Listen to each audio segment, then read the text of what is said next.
स्वारगेट बस स्टँडमध्ये शिवशाही बसमध्येच तरुणीवर लैंगिक अत्याचार करणाऱ्या दत्ता गाडे या आरोपीला पकडण्यासाठी पोलिसांनी आता फास आवळला आहे। तरुणीवर लैंगिक अत्याचार केल्यानंतर आरोपी दत्ता गाडे यांनी थेट आपले गाव गाठले अशी माहिती समोर येतेय।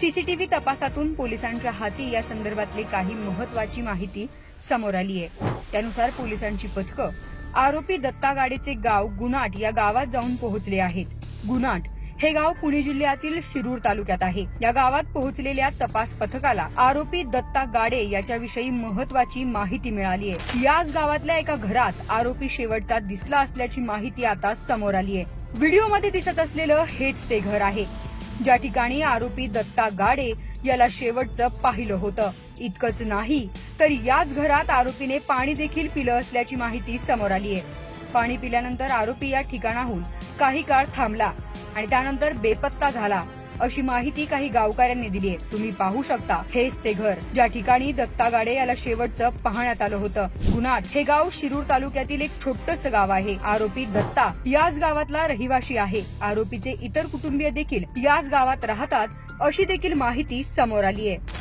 दरम्यान आरोपीला पकडण्यासाठी पुणे पोलिसांच्या गुन्हे शाखेची पथकं आधीच रवाना करण्यात आली आहेत। यातील काही पथकं आरोपीच्या गुणाट या गावात ठाण मांडून बसली आहेत। या गावातील प्रत्येक ठिकाणी आरोपीचा शोध घेतला जातोय। पोलिसांच्या मदतीला श्वान पथकं देखील आहेत। या श्वान पथकाच्या माध्यमातून आरोपीचा माग काढण्याचं काम पोलीस करताना दिसत आहेत। त्याचेच हे व्हिडिओ तुम्ही पाहू शकता। आरोपीला पकडण्यासाठी पोलिसांनी आकाश पाताळ एक केल्याचं सध्या तरी दिसून येत आहे। दरम्यान आरोपी दत्ता गाडे याला पकडण्यासाठी पोलिसांनी ड्रोनची देखील मदत घेतली आहे। गुणाट गावाच्या आजूबाजूला असणाऱ्या ऊसाच्या शेतातही त्याचा शोध घेतला जातोय। या शेतात तो खरंच लपून बसला का यासाठी ड्रोन फिरवले जात आहेत। मात्र अजून तरी या नराधमाचा शोध पोलिसांना लागला नाही। दरम्यान या नराधम आरोपीला पकडून देण्यासाठी पोलिसांनी बक्षीस जाहीर केलंय।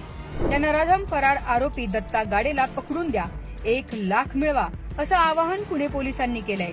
स्वारगेट प्रकरणातील आरोपीवर 1 लाख रुपयांचे बक्षीस जाहीर करण्यात आले। पुणे पोलिसांनी दत्ता गाडे याला पकडून देणाऱ्याला बक्षीस जाहीर केल्याने त्याला पकडण्यात लवकर यश येण्याची शक्यता आहे। दरम्यान आरोपी दत्ता गाडे यावर आतापर्यंत 7 गुन्हे दाखल असल्याची माहिती समोर आली आहे। दत्ता गाडे सराईत गुन्हेगार असून यापूर्वी त्याच्यावर जबरी चोरीचे 2 गुन्हे ग्रामीण पोलिसात दाखल आहेत। त्याचा शोध घेण्यासाठी 13 पथके तैनात केली असून त्याच्या भावाला चौकशीसाठी ताब्यात घेण्यात आलंय। तसेच तरुणीवर ससून रुग्णालयात उपचार सुरू असल्याची माहिती पोलिसांनी दिली आहे। पुण्याहून खंडोजी जगतापसह किरण शिंदे यांचा रिपोर्ट, लोकमत व्हिडिओज।